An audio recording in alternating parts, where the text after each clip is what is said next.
Thanks for tuning in to another episode of Development Diaries.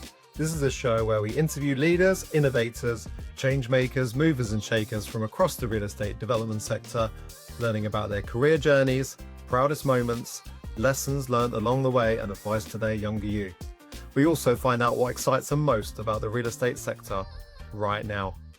I'm your host, John Guest, founder of Henry James Search and the Rebels Community, a group of good humans in real estate who come together to move the industry forward and challenge the status quo. In this episode of Development Diaries, I'm delighted to be joined by Harry Knibb, Vice President of Development at Oxford Properties and Non-Exec Director at the Academy of Urbanism. Harry, welcome to the show. Thanks for agreeing to spend some time with us today. Hi, John. No problem. Great. So where we like to start on Development Diaries is going right back to the start. So before moving into development, can you tell us a little bit about your backstory? Was it always written in the stars, or did you have other plans? That's a great question. I suppose the question is sort of before moving into development. I guess I was always have been in or around development for the whole of my career. Before that, it wasn't, I don't think, written in the stars, although I guess there are signs that real estate would have been the industry. I mean, my dad ran his own construction and small sort of development firm for the most of his life, and I grew up doing summer jobs working on his sites and things like that. So I knew about building. I always enjoyed it. My granddad was a carpenter in London after he came back from the Second World War, and he spent many years working for the Greater London Council, which is now the Greater London Authority. So I guess it's potentially sort of in the blood, but then on the other side of the family, my mum was an economist, a healthcare economist, and a lecturer at university. So it's sort of entirely different. I studied philosophy in my undergrad, mostly because, and I expect quite a few people do this who do a course like that, they don't really know what they want to be in the future, and they don't want to close any doors. Plus I found it was just genuinely interesting, and realised that if I didn't do it then, I would never really get the opportunity, at least for a long while, to do that. So I took that opportunity. And then coming out of university, like a lot of people, you look for your first job, and I was lucky enough to think that there were quite a few options in front of me at that time. I was looking for something that was going to give me a good career, something that would be sort of tangible, something that would have both in-office elements that could be, intellectually stimulating, but then also elements that were out of the office. I don't think I'd have wanted to be like a drafting lawyer, for example, who spend the whole time on documents. Important though that is, it just wouldn't have worked, I think, for me. And working in real estate was a pretty obvious option. And so I looked at things like project management roles, and got a job with M3 Consulting, who are a phenomenal organisation. I still stay close to them. They are project managers and development managers all in one, probably one of the early few who did that, and they're London specialists. So I was in Leeds. I moved down to London to take a grad role there, and that's when I sort of started my career as a graduate, I guess a project manager maybe, or development manager. The two were kind of blurred, and I think they actually still are in the industry. And it went from there. So I was working for M3 early on in a number of office projects, actually, in and around London, whilst also then doing a sort of MSc on the side, distance learning, a conversion course through Reading. And that lasted for a number of years. So yeah, it's funny to look back at those. I read something somewhere where there was a statistic about the amount of time you spend on little decisions versus large decisions, and the example was hilarious. It was around the amount of hours you would put into choosing a new pair of jeans when you're making a decision can be sort of 2 hours a night for a week or something while you're looking online, and then the amount of time you look into choosing a job or deciding to have children or where to live is just like you sort of just make those decisions on a whim, and it's quite hilarious, really. But maybe that's just the way we're tuned. So yeah, it's funny to look back and think that maybe it was destined, given what I've said. Maybe it wasn't. Maybe it could have been something different, but I'm pleased it isn't. Well, I think the industry hopefully is pleased that it wasn't as well. And if you combine those two things, which is dad that owns a building company and a mum is an economist, then maybe that is the makings of a good development manager. But we'll come back to that point. It sounds like your half terms were as fun as mine with a dad as an architect, because I just got dragged around the building sites as well with my brother. And the choice was either come on site or sit in the car and choose one of his amazing cassettes to listen to. So, but yeah, I think the sliding doors moments always fascinate me. And as you say, sometimes people don't spend enough time thinking about their career move. I hope we're going to give them some value today and some food for thought around the development path. But yeah, I think you're 100% right that some people probably do spend more time thinking about which jeans to buy. Have you thought about, if you hadn't ended up in development, what do you think you would have been instead? I mean, yeah, I guess I would have. It is a really tricky one, because I think I'm in the right role for myself. So choosing something else on reflection is probably always going to be a second best. I'd love to have been something or done a job that is truly creative, creating things with my hands, learning a craft, carpentry, joinery, those sorts of things pop to mind. But I am also old enough to realize that those jobs, as interesting as they are, would not maybe have given me the job security or the ability to give my family the lifestyle that they that I want to, and things like that. So it's always a trade-off, isn't it? But no, certainly having the ability to learn a craft, I think, would have been fantastic. And missing as well, as I look to the future in terms of careers and jobs, there's bringing it back to real estate. I suppose we've got property in and around Oxford, has property in and around London, very close to some of the major landmarks. There's St Paul's Cathedral, for example, and I guess refurbishing a building like that, you don't have a huge amount of contractors, stonemasons, craftsmen to choose from, and a dwindling amount as well. So maybe question mark what happens in 100 years' time. We want that building to be around forever, but are we going to have the skills to be able to do that? I think there are also skills that are very hard for AI to take over anytime soon as well. So that's probably a different podcast. But yeah, exactly. The AI hedge. Some food for thought. So your career, and you talked about this straight away, joining M3, having studied actually something else, but also doing a master's on the side. I think having got to know you over the last few months, that's certainly someone with a thirst for learning, and that's been a theme throughout your career. It's been a little bit unique in that you followed kind of two paths at the same time. You've kind of followed a development path, but also one around sustainability. So could you maybe touch on a little bit around that, as well as some of your proudest career achievements to date? Yeah, happy to. I mean, I guess just outlining what it is that's happened to me in my career is that I was heavily focused on development. So talked about how that started out. It carried on for roughly 10 years. At the same time, sustainability and then ESG was becoming more prevalent in the industry.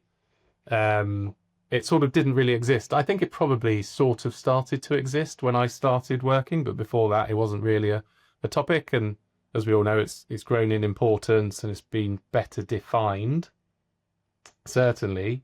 And I was interested in it. I think, one, I'm interested in it as a subject, but I'm also interested in progressive real estate development. So I do get interested by new topics and how you can do things better.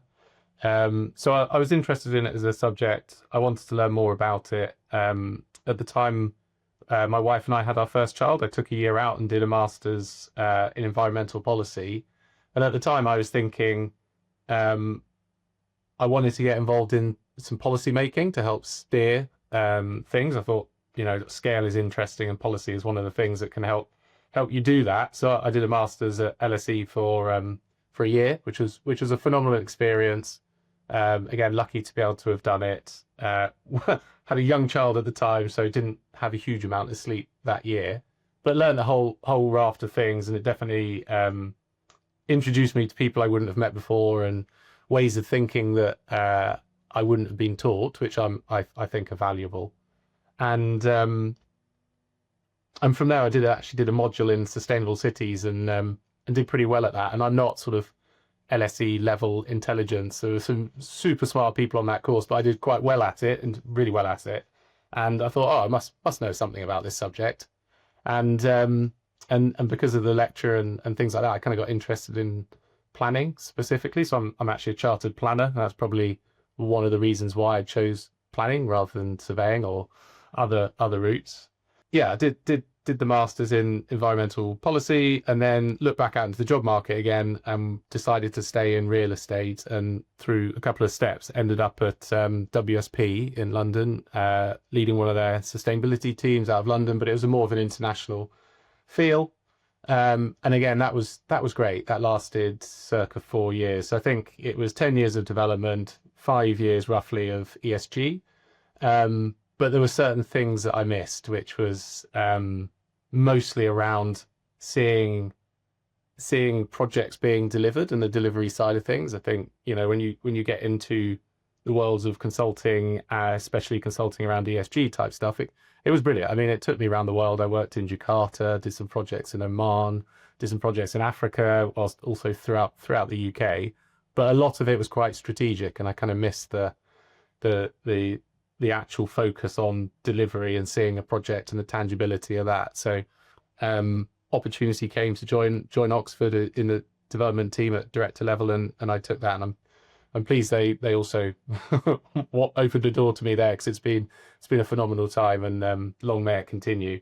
So really, it was a sort of coming together of the first 10 years of doing development delivery, but then taking a bit of time and going a bit broader and wider in something I'm super interested in, and then trying to bring the two back together again. And I think it's been successful. We've definitely feel like through some of the work that I'm able to do at Oxford and some of the projects I'm able to work on, that we're definitely pushing the boundary in some instances, whether that's, corporate, global strategies, pulling together what we're doing across the whole globe under one sort of umbrella. I feel like that is, of course, important, or whether it's actually right down at an asset level, where we're working on decarbonising office, electrifying offices, or even new refurbishment and development projects. So that's probably the sort of long and the short of my story. Yeah. Do you have a proudest achievement in your career to date? Could you pin it down to one, or? I don't. Yeah, I don't think I've got one. It's just a raft of things that are forever evolving, and maybe that's also goes back to that point you made around learning. I think you do continue to learn through your careers, and you keep pushing on. And when you think one thing could be, oh, that's an absolute pinnacle, I'm never going to beat that, wind on 5 years and you'll have doubled it. I'm sure if you just keep trying and keep putting in the same amount of effort. For me, though, I think we've delivered a lot of homes recently over the last 5 years, through the work with Oxford and our platform companies. Just a real significant amount of homes have been delivered, and that feels great. There is a housing crisis. We don't have enough homes that are affordable. We don't have enough homes full stop, actually, and adding more homes should make them more affordable. So I sort of jumped a few steps with that statement, but I think delivering homes over the last 5 years has been a really rewarding experience. But then also we're pivoting a bit. The industry's pivoting, the market is as well, and other asset classes are becoming more viable, and hence our focus has to change as well. So there's some much more recent stuff going on around office redevelopment that I think we're not at the end of yet, but we're getting through the early stages of, at least. And I think I'll look back on this and think be really proud of it. So look, there are projects. I'm also sort of quite quietly proud, I suppose, about the capabilities that I have developed over the years. I think it's continuous learning piece. I'm pleased it's part of me, and I enjoy continuing to develop, staying curious. And I think just, I don't know if this is an odd thing to say about under the banner of what are you proud of, but certainly having a perception that the problems we address and challenge in our corporate life are actually good for us, not bad for us.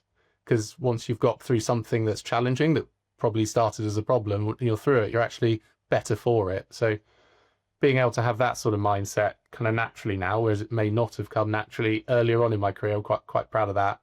And then the other thing is just the people that I know in the industry and the network. I'm super proud of everyone I know. They continuously amaze me. I think one of the things that we do as developers, probably the most important thing we do, is choose the team. You get the right team on a project, and it's amazing to see how quickly it comes together, and you can just resolve all problems. We're here to sort of make it a reality, and often it can start out as just as an underwrite model, numbers, on a spreadsheet that set your parameters effectively around areas and program. But we're here to take those numbers and turn them into buildings that thousands of people a day may see or interact with, especially if they're in central London where maybe millions of people could see it or interact with. So I think it's a big responsibility, but just definitely proud of the network I have, and I feel like we can all come together to do that in a really positive way. I think that's a really good way of looking at it. And I think you've mentioned a few traits there, including resilience, of learning to see challenges as a positive, continuous learning. But if you could take all of that and, in a hypothetical situation, sit down with a 21, 22-year-old Harry who's just starting out on his career in real estate, what would your advice be to your younger you? Yeah, it's a great question, isn't it? The first one has to is just be a sponge and soak it all up. Try and get as many experiences as possible. That's got to be the best advice for anybody. Is just whatever experience it is where you think it'll be relevant for you right now or not, just put your hand up and say yes and go along. I don't think there's a substitute for learning by doing. I think learning by books is fantastic as well, because education gives you the sort of framework to think about stuff. But the real long-term learning, I think, lands in your experience. That's the bit I feel like certainly I always go back to. So put your hand up and say yes. That's definitely my first one. I would say that it's hard to tell this to younger people, though, isn't it? But don't be in such a rush. It will happen. I think a career is a marathon, not a sprint, and marathon is a good thing, not something that just lasts forever and is really tiring. I think it's sensible to try and, even if you want to be the CEO in the future, it's sensible to have a thing like a subject matter expertise, and build that and become an absolute expert in something, and then broaden out. So take the time to be an expert in whatever it is you think, whatever it is that you're sort of training yourself to be, whether that's a development manager, whether it's a project manager, it could be an analyst for underwriting. You may have a legal specialism. I think you have to have your thing, and then from there you build out, and that just gives you your foundation, your bedrock, I suppose, by the way that you look at stuff when you're maybe in an uncomfortable situation or somewhere new. So I think that's important as well. What else should I say to my younger self? Probably the other ones that, again, a little bit more philosophical. I'm inherently collaborative by nature. I really enjoy talking to people to find a solution to a problem. And I think I did that earlier on in my career because I was never quite sure whether my opinion was the right one or not, because it's such a complicated, sector with so many different options in front of us that I felt like at the time being collaborative was a way of sort of almost risk mitigation, but also getting a good and right answer. I still do that now, and instead of being something I was maybe a bit nervous about, probably may have even considered a weakness, it's kind of flipped it on its head, really. Actually, could definitely consider it a strength. So I think be collaborative, take people's views into account when you're making decisions, and don't necessarily stick to the same people who think like you think, potentially, as well. So try and talk to as many people as possible about stuff, and it's amazing how often you will be amazed that people come up with just fantastic ideas, different viewpoints that you can just build into your response to make it better. It's also a quick way of getting to an answer as well. If you ask something technical, go and speak to somebody who's an expert in that, and you'll get the answer in 10 seconds rather than having to research it yourself. I wonder how AI will feed into that. Um, I don't have an answer to that question. It's just an interesting one, isn't it? If you're more used to speaking to people to find an answer, and now you can just search it up, who knows? But hopefully that isn't a sort of negative outcome of having Copilot on your computer nowadays. Where those worlds combine is a really interesting space, because taking one or the other into the future may not be the exact answer. Things like tone of voice, things, the next question, body language, reading, all of that, it's all part of progressing in your career and becoming a leader, isn't it? And it's the combination of being open-minded enough to know that you don't know everything, and bringing people on the journey, understanding where they're coming from, so therefore better you can position your own ideas. But as people get more senior and into leadership positions, they also learn to have less of that imposter syndrome and have more conviction, because at some point you need to make a call and get people to follow you. So that's the transition that I've seen a lot of people make as their career has progressed. I agree completely. I think, some of the best leaders that I've met to date have also been some of the people that may have been the most vulnerable in front of other people when they're like on a stage or in front of a large meeting or something where you think, this really isn't the time. They've gone, oh, actually, I don't really know about this, but I think the answer is, and they just work through their steps, and you hear their logic and you're like, oh, yeah, actually, you know what? I agree with that. Or if you don't, there's a conversation and you have a debate, and then it moves forward. And I think it's just there's a confidence in that, being able to sort of open yourself up and go, well, actually, I guess the answer is this. And the reason I'm there is because of these 3 or 4 reasons, but, let me know if you think differently. And that, I think, is real leadership. It's not just saying this is the answer, closed book. There's no debate, because it may not be, and people may have different views. At Henry James, we focus on bringing a transparent and data-driven process to the opaque world of executive search. We combine best-in-class traditional headhunting with modern attraction materials so that we can commit to working on each search until it's complete. Executive search in property, done properly. If you haven't already, please do connect with us directly on LinkedIn, and you can follow our Henry James Search page there. And you can find out more about the business in general at henryjamessearch.com. When it comes to the development part of our sector, you do find a lot of social chameleons, and you do see a lot of these skills at play. You mentioned earlier about assembling the best teams. It's obviously that's a part of it. I'm sure it's also getting the best out of them once they're assembled.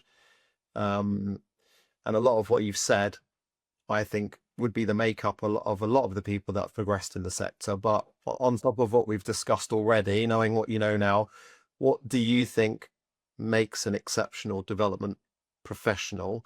And having been someone that's had the unique opportunity to work in both direct development and also working as an investor, maybe with a portfolio company or an operating partner or a development manager, would you say that that's any different between the two, or which parts are universally needed, which are maybe where are the slight differences? Because a lot of people would like to know that.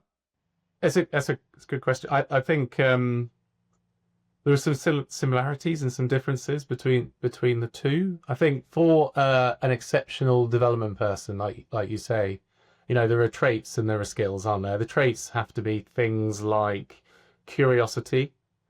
I think so. You're progressive and you're always interested in what's going on, what's next, why you're doing things. Always feeling like it's the right thing to do, to question and to speak up and make sure you're not just going down the same route as you did last time, and there's no good reason for that other than you did it last time. So I think curiosity is key. Tenacity and resilience have to get lumped together. These projects, they're big, they are complicated, they can be derailed by stuff that it would be impossible to foresee. So being resilient to that, but also keeping that tenacity to move forward and not say, oh, that's it, we're going to have to maybe push out the program or increase the costs. You can't always do that. So you've got to be tenacious. And you have to have, problem solving at your core and enjoy that, thinking creatively. about issues and how to get around them. And I'll just reference again, you've got to have the right team alongside you when you're in those situations. And then the skills part of it is maybe the more technical side of things. Strategic planning, thinking strategically, maintaining that big picture and keeping it in mind all the way through. That's such a skill you've got to have as a development professional, because you do appoint people who are technical experts. You have people who aren't, you have people who are generalists as well to help run the team, but ultimately you have a large number of technical experts looking at their area of expertise and moving that forward. And you're really one of the only few that sit above all of that and pull it together and start thinking about things like, how do the different technical areas interact? How does that inform maybe or not the underwrite that you're working within the bounds of? How does that impact your planning strategy? What would an occupant think of this? What does an investor, a funder think of this? What do your JV partners think of it? How can we communicate this? Is it the right time to communicate it or not? That's one of the beautiful things. It's not really answering this question, but one of the beautiful things about the development role is, one day you could be at IC presenting to your committee. The next day you could be trying to order furniture and thinking about planting on a roof terrace. It's so unbelievably varied. It's fantastic. So I think staying strategic, keeping that in mind, is one of the key skills. And with that, you have to have good communication skills. You have to be able to talk to people at different levels of a business on different subjects, almost at the drop of a hat. Whether you're presenting to local community as part of a planning consultation, or whether you're presenting to a bank, you're talking to your JV partner about progress that month, whether you're speaking to a supplier about what they can provide for your scheme, whether you're organizing a presentation to whoever on your project. There's a whole raft of different things you have to do. Communication's key to all of that.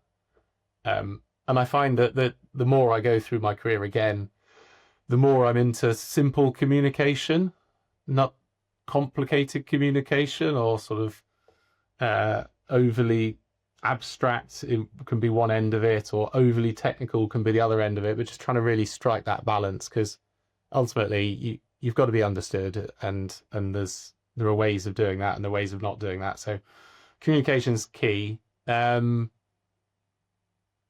You also have to be up to speed on the financing side of things, what an underwrite is and how it all works, if you're going to be a good development professional as well. I think that's, kind of goes without saying, but you've got to understand that. Ultimately, it's so influential.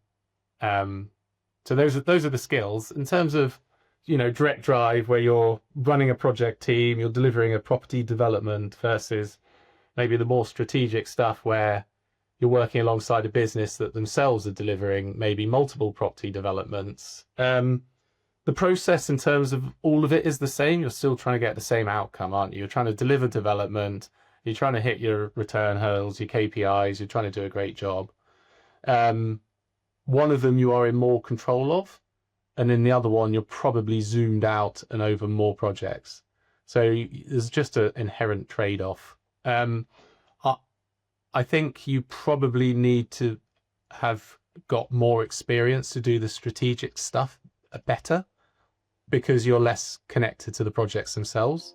So, you may take a presentation on how things are going and maybe only have 2 or 3 slides on one project. And the idea is that you can from that deduce where the risks, opportunities are and how it's going. Whereas on the direct drive stuff, you're in the weeds of everything, getting as much information as a human can possibly consume. So I think the strategic stuff is it needs a little bit more experience, but the difference is you're cast over a wider net. Both, I would say, are equally rewarding, and if people have the opportunity, you do both if you can in your careers. I think I've enjoyed doing both, but for different reasons. I quite like the scale of the strategic stuff. It's probably a bit more people focused, but then equally, there's nothing better than having a project that you're really passionate about and seeing that through over a couple of years as well. So yeah, I'm a big advocate of both if you get the opportunity. I think you've done really well to distill some key behaviors there. So being patient, tenacity, resilience. I also call that grit, determination to work through challenges. I think that's such an under assessed for trait in my experience. Often when we're running a search, we'll look at a job description, asset classes, project sizes, but actually when you start talking to people like this about what makes successes, it comes back to behaviors that communicate. Social chameleon, I sometimes call it, is the being able to bring people from all walks of life, all parts of the real estate ecosystem on the journey. And I like the point around the simple communication, because that goes hand in hand with that. And then getting a really strong handle on the numbers. So thank you for sharing those. As we look out into the market, we're recording this toward the end of 2025. We did say that you need to be patient as a development manager. We also said advice to your younger you was you need to be patient, and it does take time.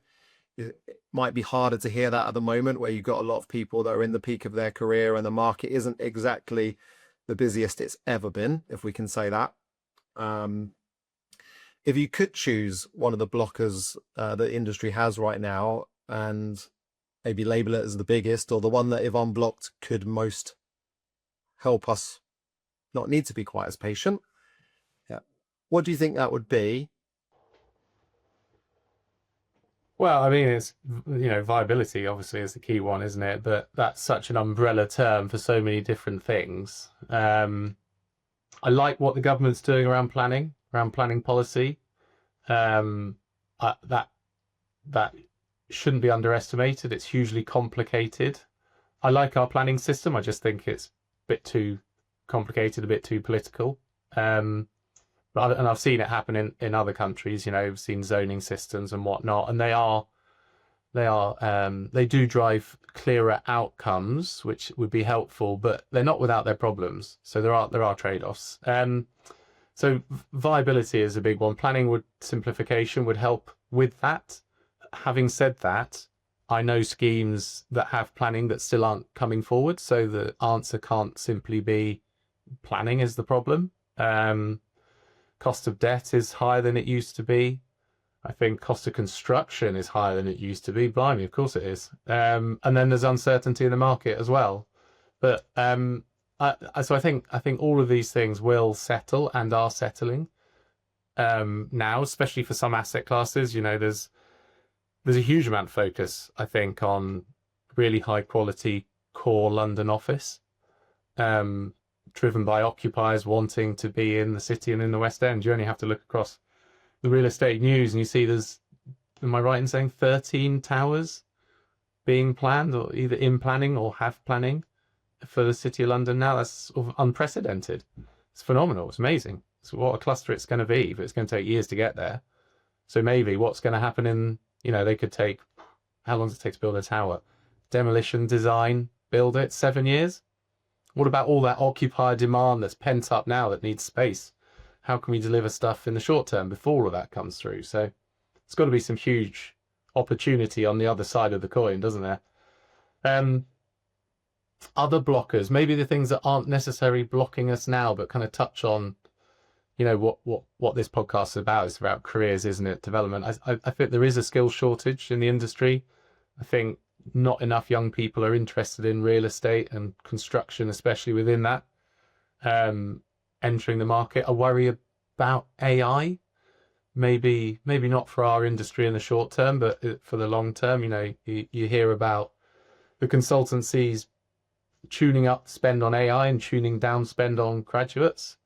I sort of think kind of makes sense in the short term, but bad in the long term. Why can't we just tune up both and then do twice as much? If it's about economic productivity, then build more offices and we'll be more productive. It's about affordable housing, let's build more houses. I think real estate can help solve some of our big issues. So I do worry a bit about changing job market landscape and the impact AI will have on it. But again, I'm not professing to be an expert in that field at all. Just it's going to be interesting. So I think some of those, viability is definitely the biggest block, and I talked to reasons around that, and then sort of looked a little further ahead to skill shortages, and then potentially just a changing landscape in skills as we move and look like maybe 5 years into the future. And that's the fascinating part of our industry as well, is that you don't necessarily have to be an expert in all these things, but you certainly need to have awareness of the short term pushes and pulls in the market, human behavior. It all comes back to some kind of building, pretty much everything we do, or some kind of space or place. And with industry, we can shape all of that if we show enough resilience to get through some of those hurdles.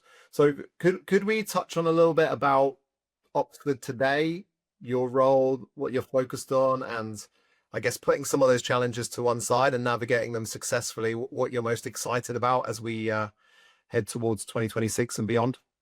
Yeah, sure. I mean, my role with Oxford's been 6 years so far. Predominantly, I've been on the residential side of the business alongside Get Living, delivering thousands of build-to-rent flats in and around London, but also further afield in the UK. It's been great, and like delivering, circa 2,000 homes, as I said earlier, being really something to be proud of.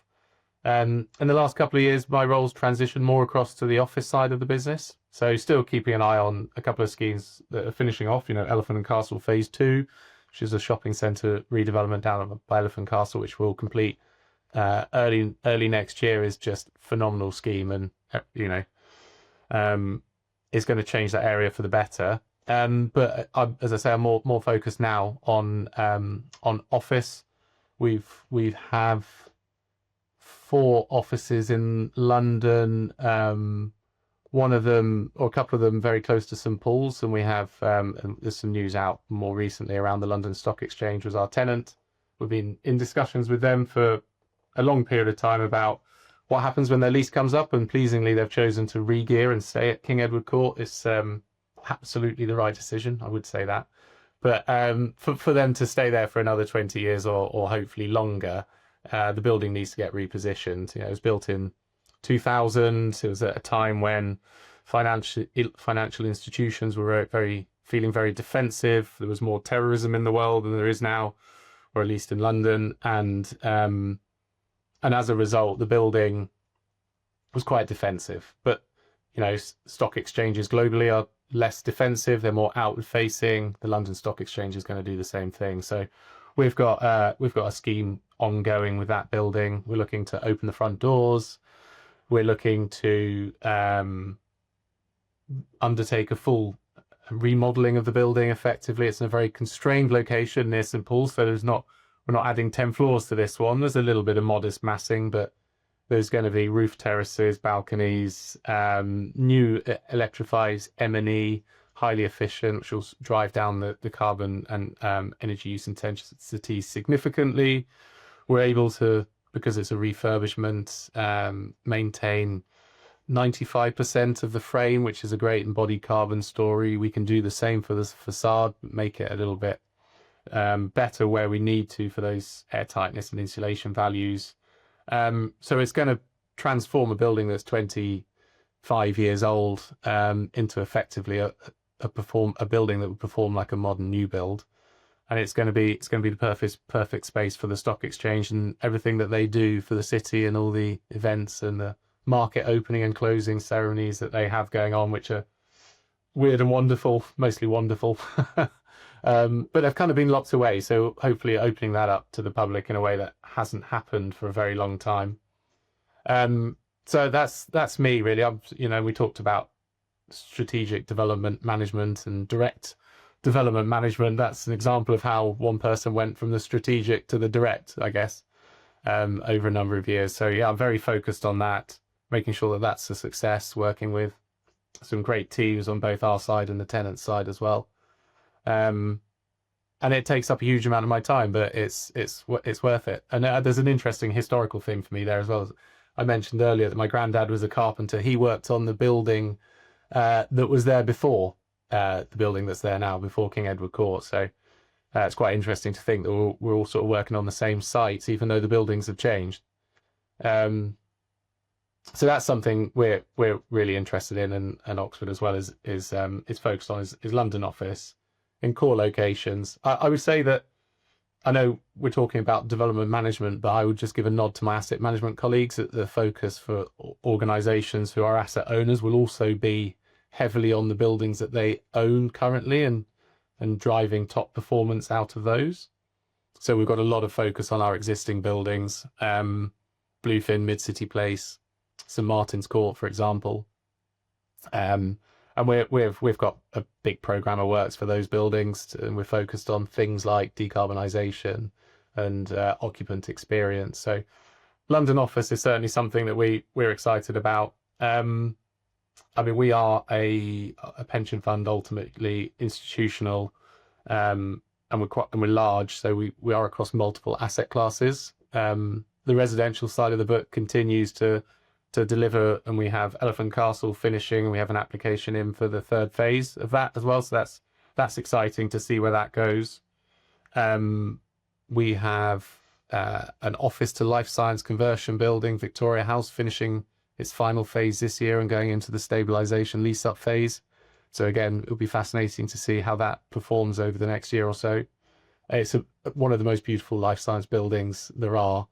It doesn't look like a life science building because it's grade 2 listed and it's of the heritage it is, but it's phenomenal when you get inside to see what the team have done there. We're into industrial as well, heavy focus on that. It's outside of London, and I'm not involved in this, but my colleagues are working on West Midlands Interchange, which is an enormous sort of 15-year project, master developer type stuff with our partner up near the Midlands, just north of Birmingham. And then we have other industrial sites around the country, a bit closer to London, which we're working through again with partners on that.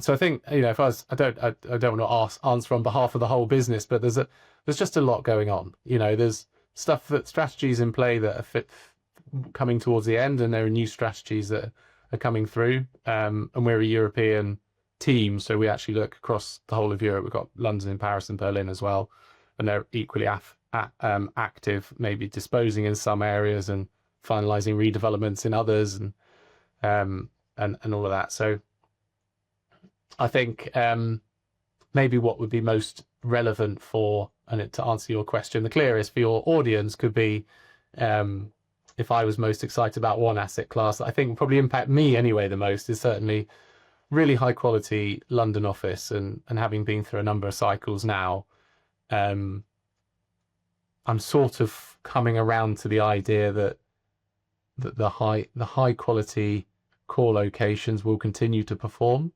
They may not have the spikes that some other areas have in terms of, you know, growth over a shorter period of time, but in the long run, they are just London's such an amazing city that it continues to drive performance in those locations almost no matter what, you know. So I think that's a great outcome from the last 4 or 5 years of volatility, actually. Maybe that's what we should all be excited about, is, you know, being patient, being resilient enough to see some of these things through, and, you know, the variety that real estate brings us of opportunities to be able to do that within. You mentioned all of the stuff that Oxford are involved in, which is brilliant to hear. Sounds like a really exciting time to be at the business. Fascinates me to look out into the market to see, you know, all the different types of businesses that do still have conviction on London and the UK, and all of the new entrants that are coming too. So yeah, we just got to stick together. And on the point around development and asset managers being best friends, if they weren't already, then 100% agree that there's a lot of collaboration, to use the word, a lot of overlap between those two worlds, which is, you know, Brown to Greet office is probably the phrase. Is that an asset management play? Is it development? In some buildings, it's probably both. So it's tradition on the show, as we draw towards a close, to answer the question that the guest before has left you, who in this occasion was David Partridge, the ex-chairman of Argent. David's question was the hammer question, which was, I think, created by a researcher at Bell Laboratories, the people that invented the telephone. And he asked them kind of one big question, but kind of broken down into 3. So the question was, what is the biggest issue in your field? and we caveated that to say which you might be able to have some impact on, and why the hell aren't you working on it all day, every day to find a solution for it? So Harry, good luck. Um, the hammer question. Yeah, very good. I like how the question's got a title. Don't think many questions have that. I mean, what is the biggest issue we have? It's got to be decarbonising our real estate whilst delivering affordable homes and more workspace. I think, you know, that is the thing that we're all working around at the moment. Buildings account for nearly 40% of our global carbon emissions, so you know, we can't just have less of them, can we? We can keep some of them, but we also need new because they're going to perform better. So we need to keep moving forward. We need to renew. We need to refurbish and redevelop our existing stock. Why am I not 100% focused on that? I kind of think on the one hand I am. Yeah, I wonder if David's going to say I cheated because I sort of reframed the question in something I seem to be working in, but I guess that's not an accident. You know, on the one hand, I think I am focused on that. On the other, I guess I'm also not more. And I say that because more could be done, right? Cities are systems, and focusing too much on one thing like carbon, I think, could neglect maybe some of the social side of things like affordable housing, could drive up the cost of it, for example. So I don't think you can ever be 100% focused on decarbonisation whilst also forgetting about what it is we're trying to do, maybe that big picture, if it's about more housing or more workspace. We have to have a balance between the two. Otherwise, we're going to have more of one and none of the other, or too much of one and not enough of the other, and it won't set right. So I think we need a balance. I feel lucky that the work I do does touch all of those points. I think I'm maybe doing less in the residential space, but more in the office space. I think driving down carbon emissions is certainly something that we're doing across almost all of our portfolio, and certainly on the projects I work on, which is great.